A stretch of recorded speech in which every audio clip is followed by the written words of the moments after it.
तारीख 24 दिसंबर 1999, दिन शुक्रवार। साल अपने अंतिम पड़ाव पर था। आने वाले नए साल को लेकर सारे यात्री बेहद खुश थे और अपने स्वदेश लौट रहे थे। क्रिसमस का त्योहार भी करीब था।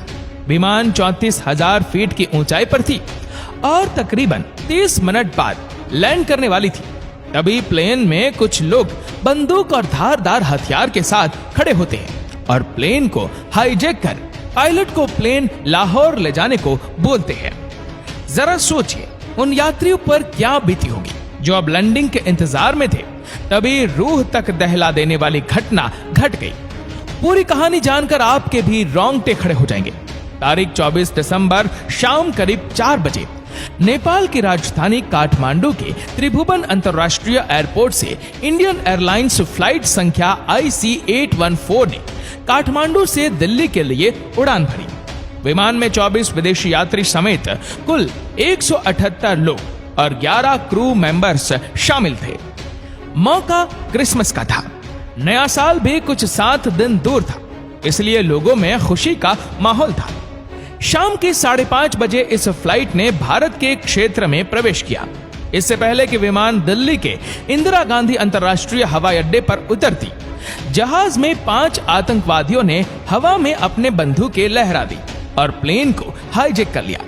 इस अपहरणकर्ताओं में से इस सबसे पहले मुखौटा पहने एक नाटास आतंकवादी अपनी सीट से उठा और जबरन कॉकपिट में घुस गया और पायलट की कनपट्टी पर बंदूक रखकर बोला, विमान को पश्चिम दिशा की ओर ले चलो। इधर दूसरे आतंकवादियों ने विमान में बैठे बच्चों को बड़ों से अलग कर दिया और उनकी सीट बदलती, साथ ही लाल मास्क पहने ग्रेनेड, पिस्तौल और चाकू से लैस अन्य 4 आतंकवादी विमान में अलग अलग जगह तैनात हो गए। आतंकवादियों ने विमान के कॉकपिट में बैठे पायलट से विमान को लाहौर ले जाने के लिए कहा। कैप्टन ने बड़ी चतुराई के साथ कहा, विमान लाहौर जा पाए इतना ईंधन नहीं है। अभी कैप्टन देवीशरण से एक आतंकवादी ने पूछा कि विमान में कितना तेल है, ये दिल्ली के अलावा कहां जा सकता है। इसके जवाब में उन्होंने कहा कि मुंबई और अहमदाबाद तक। ये सुनते ही दूसरे आतंकवादी ने कहा कि विमान मुंबई जा सकता है तो लाहौर तो इसके पास ही है, वहां क्यों नहीं जा सकता। फिर विमान पश्चिम दिशा की ओर एक अनजान मंजिल पर मुड़ गया। इस समय तक भारत सरकार को यह नहीं पता था कि विमान का अपहरण हो चुका है। बड़ी चतुराई के साथ कैप्टन शरण ने आतंकवादियों की नजर से बचते हुए एक एजेंसी बटन दबाया। इससे भारतीय ट्रैफिक कंट्रोल रूम समझ गए कि विमान IC814 का अपहरण हो चुका है। जल्दी यह जानकारी भारत सरकार को दे दी गई। इधर कॉकपिट में कैप्टन आतंकवादियों से इस बात पर उलझ रहे थे कि विमान पाकिस्तान ना ले जाया जाए।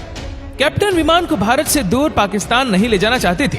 ये किसी भी कीमत पर भारत में कहीं भी उतारने को तैयार थे। पाकिस्तान भी इस बात को लेकर काफी चिंतित था कि हाईजैक भारतीय प्लेन उनके क्षेत्र में नहीं उतरना चाहिए, इसलिए लाहौर में उतरने की इजाजत नहीं दी गई। साथ ही उसने अपने विमानों के लिए अपनी हवाई सीमा भी बंद कर दी। कैप्टन को इसका फायदा मिला। इन्होंने विमान की गति 40% तक कम कर दी ताकि विमान को जमीन पर उतारने में समय लगे, जिससे पायलट को आतंकवादियों से बात करने का कुछ और समय मिल जाए। वे चाहते थे कि विमान को या तो दिल्ली या तो अमृतसर में उतारा जाए। इस समय तक विमान में तेल भी काफी कम हो चुका था। जल्द ही विमान को किसी एयरपोर्ट पर उतारना जरूरी हो गया था, वरना यह विमान कभी भी क्रैश हो सकता था। ऐसे में विमान के पायलट ने आतंकवादियों से कहा कि वो उन्हें विमान को उतारने की इजाजत दे। आतंकवादी जल्दी इस बात पर राजी हो गए और विमान को अमृतसर में उतारने की इजाजत दे दी गई। पायलट को उम्मीद थी कि यहाँ विमान को आतंकवादियों से जरूर मुक्त करा लिया जाएगा। उधर नई दिल्ली में आगे की रणनीति पर काम कर रहे प्रधानमंत्री की अध्यक्षता वाले आतंकवादी विरोधी मैनेजमेंट ग्रुप में पंजाब पुलिस को विमान में घुसने की इजाजत नहीं दी। दिल्ली से उन्हें कहा गया कि NSG की टुकड़ी अमृतसर के लिए रवाना हो चुकी है और उनका इंतजार किया जाए। वही विमान में तेल भरने में काफी समय भी गुजारा गया।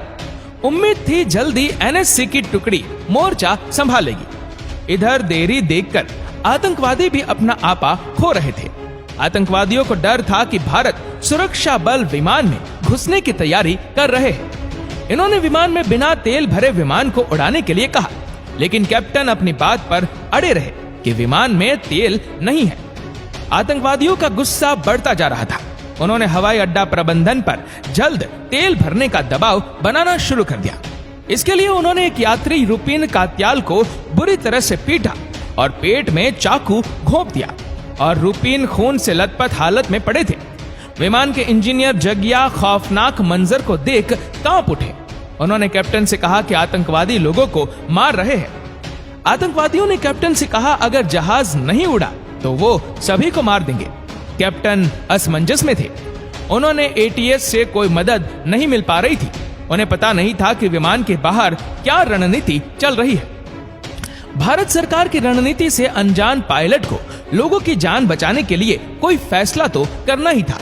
इसलिए उन्होंने आतंकवादियों की बात मान ली और विमान को उड़ा दिया।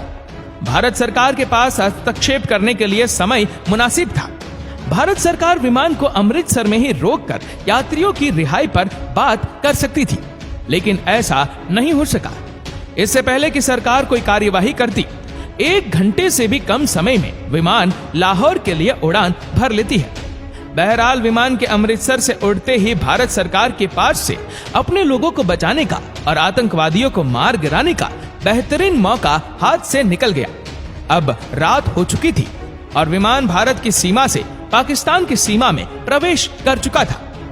पाकिस्तानी सरकार किसी भी तरह से इस विमान को अपने यहाँ उतारने के लिए तैयार नहीं थी। उन्होंने विमान को मार गिराने के लिए चेतावनी दी, लेकिन इन आतंकवादियों पर इस चेतावनी का कोई असर नहीं हुआ। यह आतंकवादियों को रोकने के लिए लाहौर एयरपोर्ट ट्रैफिक कंट्रोल ने एयरपोर्ट पर और रनवे दिखाने वाले सभी लाइट बंद कर दी। इससे विमान को लाहौर में उतार पाना और भी मुश्किल हो गया।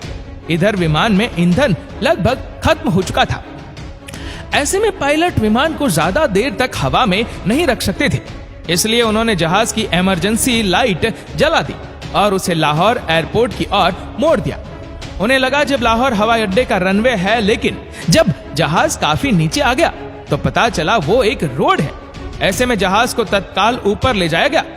इधर लाहौर एटीएस को समझ में आ चुका था कि जहाज को उतरने की अनुमति नहीं दी गई तो क्रैश हो सकता है, तो लाहौर एटीसी ने रनवे की लाइट जला दी और जहाज को सुरक्षित नीचे उतरने दिया।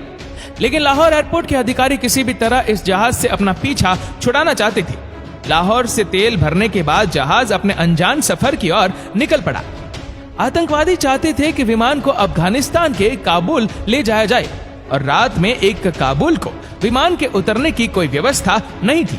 ऐसे में आतंकवादियों ने इस संयुक्त अरब अमीरात के दुबई में विमान को ले जाने का आदेश दिया। आखिरकार अंधेरी रात में विमान दुबई के रनवे पर उतर गया। यहाँ पर दोबारा से भारत सरकार के पास एक मौका था। वो कमांडो ऑपरेशन कर यात्रियों को सुरक्षित निकाल सकती थी।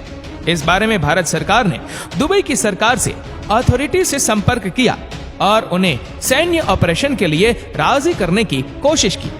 ये आतंकवादियों ने दोबारा से तेल भरने का दबाव बनाया। ऐसे में दुबई अधिकारियों ने आतंकवादियों से तेल और भोजन के बदले कुछ यात्रियों को रिहा करने पर राजी कर लिया। आतंकवादियों के लिए सौदा बुरा नहीं था। ऐसे में उन्होंने 24 बंधकों को छोड़ दिया, जिसमें ज्यादातर घायल बच्चे और महिलाएं थी। इसके अलावा आतंकवादियों ने रुपीन कात्याल के शव को भी दुबई अधिकारियों के हवाले कर दिया। बहरहाल ईंधन भरने के बाद विमान फिर से उड़ी। अब तक सुबह हो चुकी थी। 25 दिसंबर को विमान अफगानिस्तान के दक्षिण सीमा के पास कंधार में उतर गया। जल्दी विमान को चारों ओर से टोयोटा ट्रकों में सवार हथियारबंद तालिबानी लड़ाकों ने घेर लिया। तालिबानी उस विमान को भारतीय सुरक्षा बलों से सुरक्षा प्रदान कर रहे थे। उस समय अफगानिस्तान पर तालिबान का शासन था। वहां की तालिबानी हुकूमत दुनिया में अपने नाम का खौफ बैठाने की जुगत में लगी हुई थी।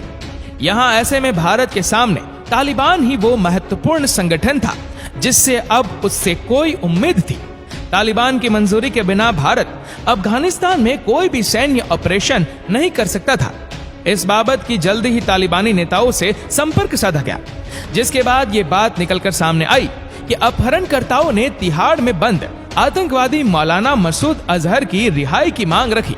साथ ही उन्होंने कश्मीरी अलगाववाद सज्जाद अफगानी का शव और करोड़ों डॉलर की फिरौती के लिए भारत पर दबाव बनाया। इधर तालिबानी भारत सरकार और अपहरणकर्ताओं के बीच मध्यस्थता का काम कर रहा था। उसने भारत सरकार के ऊपर मांगों को जल्दी मानने का दबाव बनाया। इधर अपहरणकर्ताओं से रुपए और शव की मांग छोड़ने की गुजारिश भी जल्दी अपहरणकर्ताओं ने सज्जाद अफगानी के शव और रुपए को लेने की अपनी मांग को छोड़ दी। हालांकि वे अभी भी मौलाना के साथ 35 अन्य आतंकवादियों की रिहाई चाहते थे। हालांकि अभी तक तालिबान केवल विमान को सुरक्षा प्रदान कर रहा था। आखिरकार अपहरणकर्ता अपनी कुछ मांग से पीछे हटे और बंधकों को छोड़ने पर राजी हुए। तत्कालीन राष्ट्रीय सुरक्षा सलाहकार ब्रिजेश चंद्र मिश्रा के अनुसार तालिबान और अपहरणकर्ताओं के साथ बातचीत के बाद भारत सरकार सभी बंधकों की रिहाई के बदले 3 उग्रवादियों को छोड़ने के समझौते पर राजी हुई। छोड़े जाने वाले 3 खूंखार आतंकवादी हरकत उल मुजाहिदीन का सरगना मौलाना मसूद अजहर था। दूसरा आतंकवादी लंदन स्कूल ऑफ इकोनॉमिक्स से पढ़ा ब्रिटिश नागरिक और मसूद अजहर का कट्टर चिल्ला उमर शेख उर्फ अहमद उमर सईद शेख था। इससे कश्मीर में विदेशी नागरिकों के अपहरण के आरोप में गिरफ्तार किया गया था। और तीसरा आतंकवादी अल उमर मुजाहिदीन आतंकी संगठन का मुख्य कमांडर मुश्ताक अहमद जरगर था। विमान को अपहरण करने के 8 दिन बाद 31 दिसंबर को सभी 3 आतंकवादियों को पहले दिल्ली फिर विशेष विमान से कंधार ले जाया गया। कंधार पहुंचते ही सभी आतंकवादी एयरपोर्ट पर खड़ी गाड़ियों से रवाना हुए और इधर आतंकवादियों ने IC-814 के सभी बंधकों को छोड़ दिया। तो ये थी कंधार विमान हाईजैक के अपहरण की कहानी। क्या इन आतंकवादियों को छोड़ने का फैसला भारत सरकार का सही था? नीचे कमेंट करके जरूर बताएगा। और अगर आपको वीडियो अच्छा लगा हो तो इस वीडियो को लाइक करेगा, शेयर करेगा ज्यादा से ज्यादा लोगों तक। और ऐसी और भी रोचक जानकारियों के लिए सब्सक्राइब करें हमारे YouTube चैनल को और Facebook पर फॉलो करें हमारे पेज को। धन्यवाद।